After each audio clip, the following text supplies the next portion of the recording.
Kembali lagi di Cerita Cinta Channel. Jangan lupa like, comment, and subscribe ya. Terima kasih.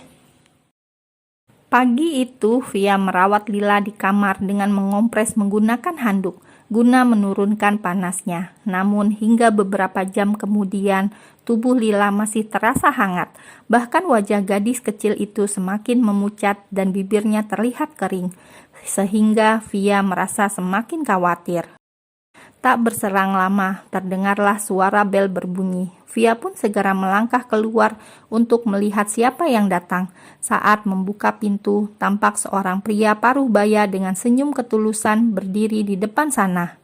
"Ayah," ucap Via dengan kepala menunduk. "Bagaimana kabarmu, Nak? Sejak menikah, kau tidak pernah berkunjung ke rumah lagi?" Pria paruh baya yang selalu terlihat rapi dengan setelan jasnya itu mengusap puncak kepala Via.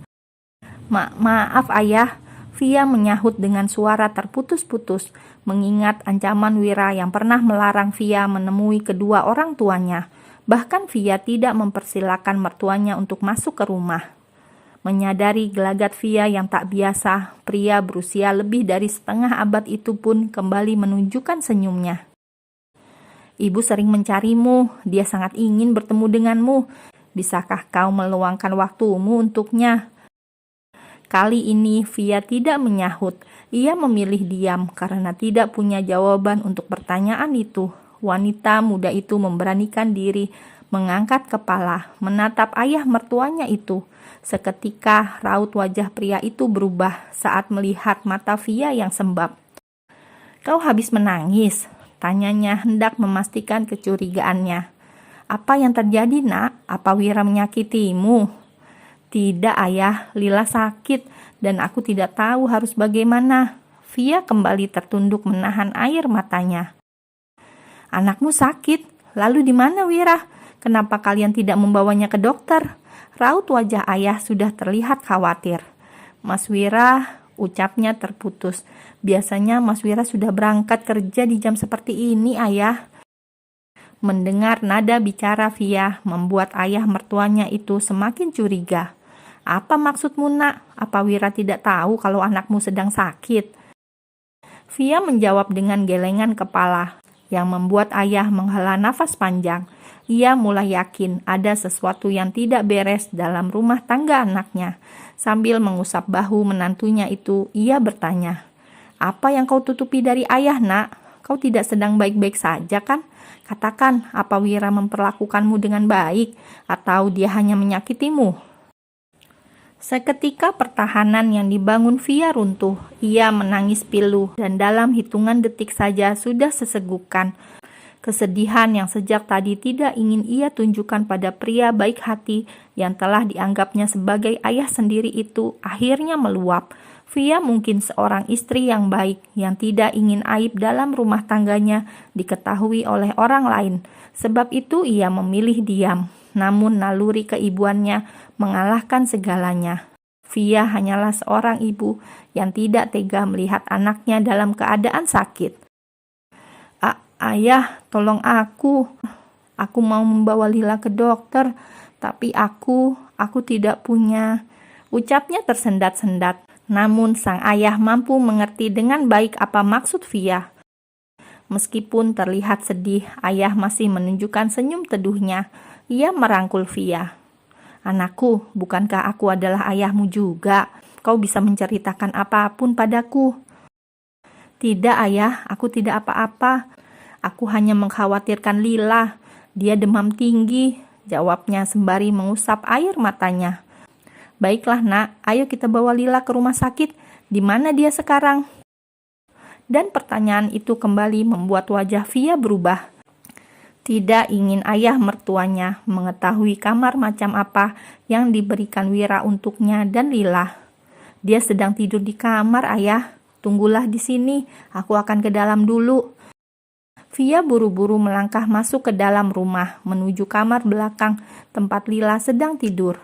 Ia segera mengeluarkan selimut kecil dari dalam lemari, lalu meraih tubuh Lila dan menggendongnya. Saat akan keluar dari kamar, wanita muda itu sangat terkejut. Betapa tidak, sang ayah sedang berdiri di ambang pintu dengan raut wajah menggeram. Ia mengedarkan pandangannya pada setiap bagian kamar itu, lalu menatap iba pada Lila dan juga Via. Tidak ada kata yang terucap dari bibir pria paruh baya itu. Ia meraih Lila dan menggendongnya. "Ayo nak," ajaknya sambil berjalan keluar. Mereka segera menuju sebuah mobil yang sudah terparkir di depan sana. Surya, sang asisten, segera membuka pintu mobil ketika melihat tuannya keluar dari dalam rumah dengan menggendong seorang anak balita. Sepanjang jalan menuju rumah sakit, pria itu memandangi wajah Lila yang tertidur di pangkuannya. Sesekali tangannya mengusap kening gadis kecil itu. Ada sebuah rasa yang sulit dijelaskan dengan kata-kata. Wajah polos Lila sangat mengingatkannya pada Wira saat masih kecil. Wira sudah sangat keterlaluan, jadi selama ini dia hanya menyakiti Via dan anak tidak berdosa ini. Bahkan dia memberi sebuah kamar yang tidak layak untuk istrinya. Jika Via sedang terbelenggu oleh kekhawatirannya pada kondisi kesehatan Lila, maka Wira sedang berkutat dengan pikiran-pikiran tentang anak perempuannya. Dengan ditemani Bima, Wira sedang dalam perjalanan menuju sebuah tempat yang baru saja diinformasikan oleh orang terpercaya tentang di mana Sera berada sekarang. Rasanya sudah tidak sabar untuk menemukan putri kecilnya dan membawanya pulang. Angan-angannya menerawang, ingin menunjukkan pada anaknya sebuah kamar indah dengan cat pink yang dipenuhi oleh boneka-boneka cantik yang ia buat khusus untuk putrinya itu.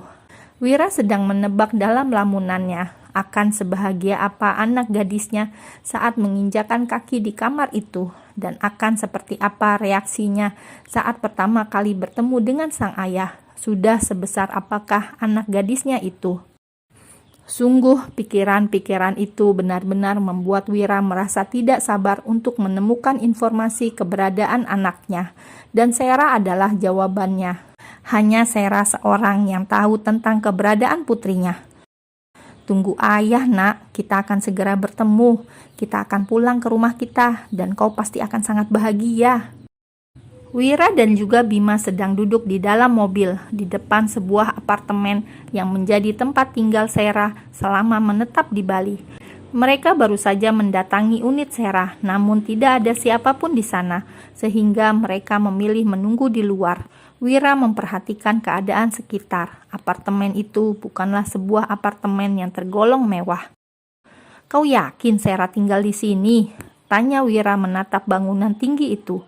"Ini hanya apartemen biasa, Sera tidak mungkin mau tinggal di tempat seperti ini." Tatapan Wira masih tertuju pada bangunan itu. Ia teringat gaya hidup Sera yang glamor selama tinggal bersamanya. Dan kini wanita yang menjadi istri pertamanya itu hanya tinggal di sebuah apartemen biasa. "Kalau tidak yakin, aku tidak akan mengajakmu kemari."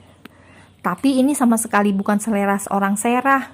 Aku pikir dia akan tinggal di sebuah apartemen mewah dengan fasilitas lengkap." "Mana aku tahu," sahut Bima sekenanya. "Lalu apa yang dia lakukan di luar negeri? Apa dia hanya jalan-jalan atau..." "Aku tidak tahu Tuan Wiratama Abimanyu Sudarmadi," jawab Bima kesal, karena sejak tadi Wira terus bertanya tidak jelas. "Lagi pula, untuk apa kau menanyakannya? Jangan bilang kau masih mencintai wanita itu." Bima menatap curiga pada Wira, membuat bos sekaligus sahabatnya itu terdiam seketika. "Kau diam, apakah artinya yang aku katakan itu benar?" "Diamlah, aku tidak peduli dengannya. Aku mencarinya hanya untuk menemukan anakku saja."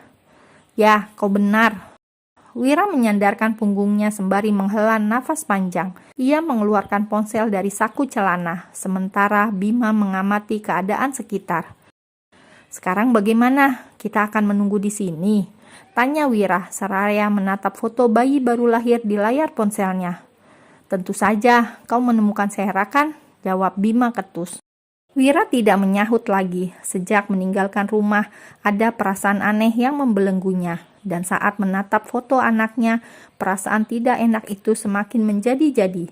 Entah mengapa, ia terus memikirkan Lila yang semalam menangis ketakutan. Mereka terus menunggu selama beberapa jam. Bahkan Wira sudah mulai merasa bosan menunggu. Hingga akhirnya sebuah mobil berhenti di seberang jalan sana. Seorang wanita berambut coklat dengan pakaian agak terbuka tampak keluar dari mobil. Bima mencoba menajamkan penglihatannya, menatap wanita yang sepertinya ia kenali itu, berusaha meyakinkan dirinya bahwa ia tidak salah mengenali orang. "Wira, itu Serah," ucapnya sambil menunjuk ke arah seorang wanita. Wira membenarkan posisi duduknya, lalu menatap ke arah yang ditunjuk Bima. Dan benar, wanita yang ada di seberang jalan itu memang Serah. Tanpa menunggu lagi, Wira segera turun dari mobil, berlari menyusul wanita itu. "Serah!" panggilnya sambil mempercepat langkah kakinya. Serah pun berbalik saat mendengar seseorang memanggilnya dengan nama yang benar-benar ingin dilupakannya itu. Alangkah terkejutnya wanita itu ketika menyadari siapa yang sedang berjalan ke arahnya. "Wira," gumamnya terkejut. Ia buru-buru melangkah cepat menuju lobi apartemen. Namun terlambat, Wira sudah meraih pergelangan tangannya.